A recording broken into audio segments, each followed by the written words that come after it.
Today I'm doing another deck tech for Magic the Gathering. I will be posting videos up actually a lot here in the next couple of days, probably like loads, because I don't have much longer for my school year, and I'm gonna have no laptop to really record with, but I will be getting a laptop hopefully after graduation to help me continue my YouTube channel because yeah, would love it.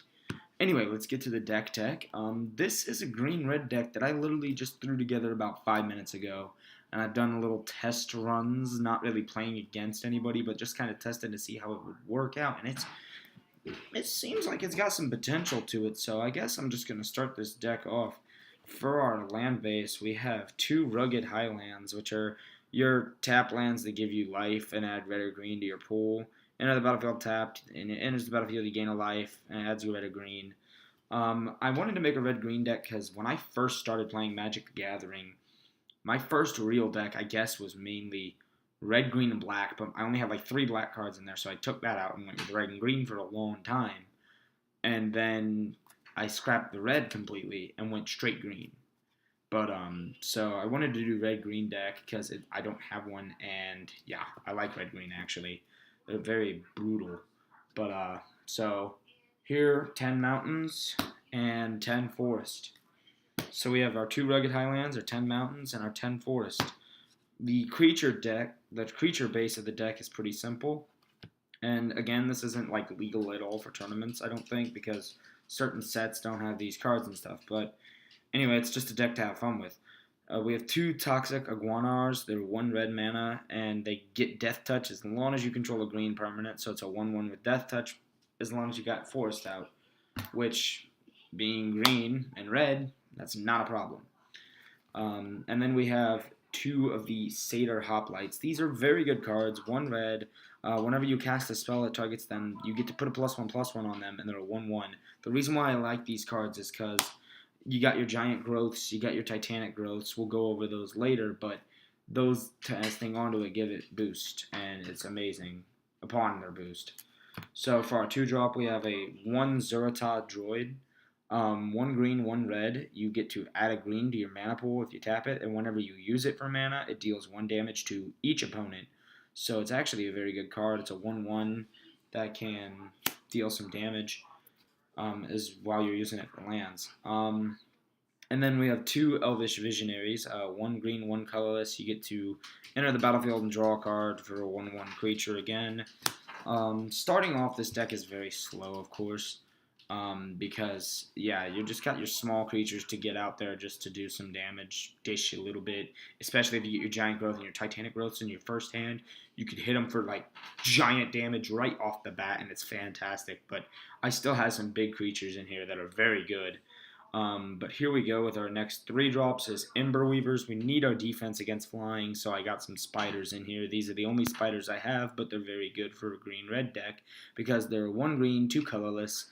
They have reach, and as long as you get a red permanent out, they are a +1 attack and have first strike. So they're a 3/3 with first strike and reach, which is very, very good for our flyers because they hit first. And then we go into our other 3 drops is Archetypes of Aggression. We have 2 of those, 2 red, 1 colorless. Creatures you control get trample, and creatures your opponents control lose it and cannot have or gain it. So it's a 3/2 that gives your creatures all trample across the board, which helps a lot later on.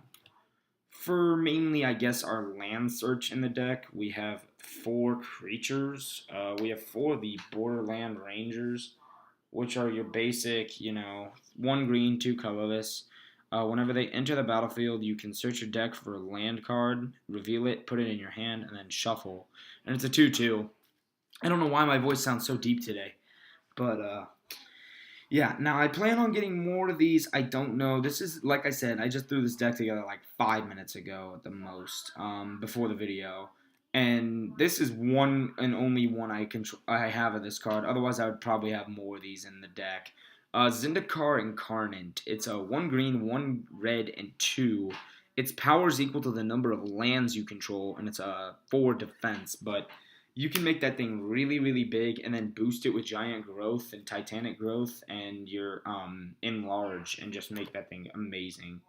For our next cards, it's the 5 drops. Fire Elementals, those are 2 red and 3 colorless. You get a 5/4 creature. Again, that's just for boost, and then if you have your Archetype, it'll be a 5/4 trample. And then another 5-drop is 2 red, 3 colorless with a Thundering Giant. He has haste and a 4/3, so I can swing immediately for 4 with him if I get him out, which is always fun. I have these in there because with our Archetypes of Aggressions, these help get our trample on, I guess. Charging Rhinos, 2 green, 3 colorless. It can't be blocked by more than 1 creature. It's a 4/4.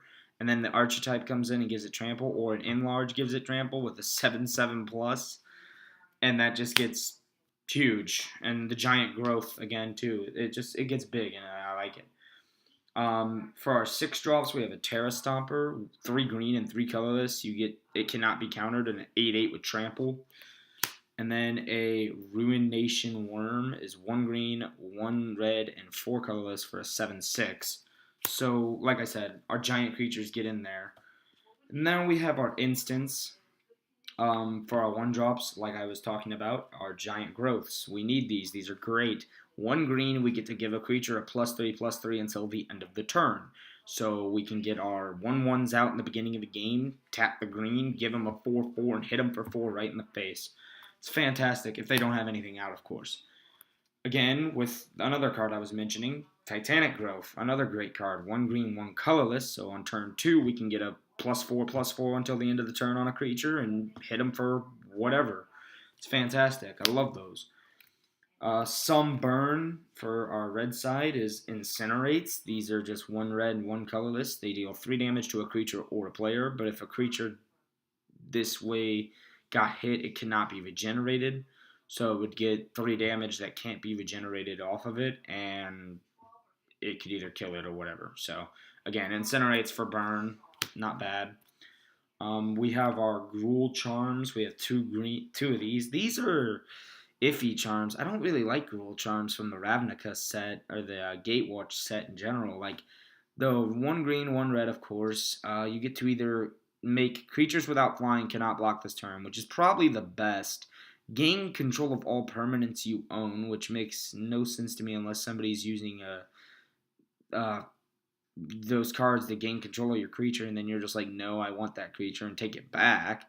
Or Gruul Charm deals 3 damage to each creature with flying, so I guess they can wipe some flyers off the board, but if there's no flyers, you can just swing in because they won't be able to block, which is always good.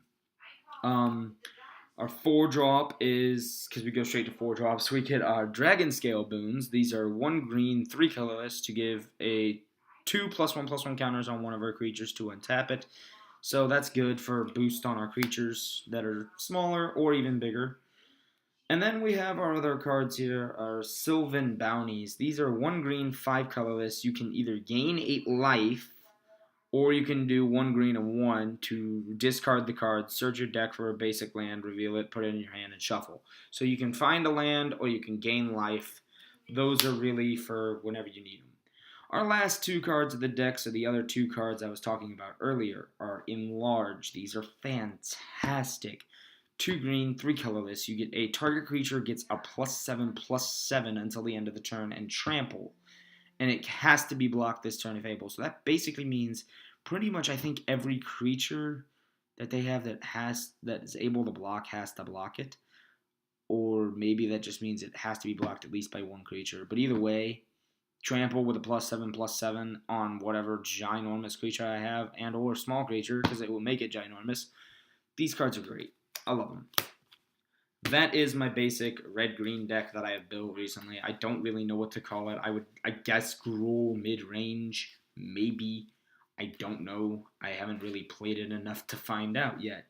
So, by the way it operates, it's kind of like a, I can get games out. It's pretty well balanced, actually. And I'll put the deck list, I guess, in the subscription below if you guys want to check it out. And like I said, there will be many videos getting uploaded here soon because I need to upload them because I'm not going to have this laptop much longer to upload my videos. So I hope you guys enjoyed watching the video. Nonetheless, this is Pac-Man Charles, and I will see you guys in the next video.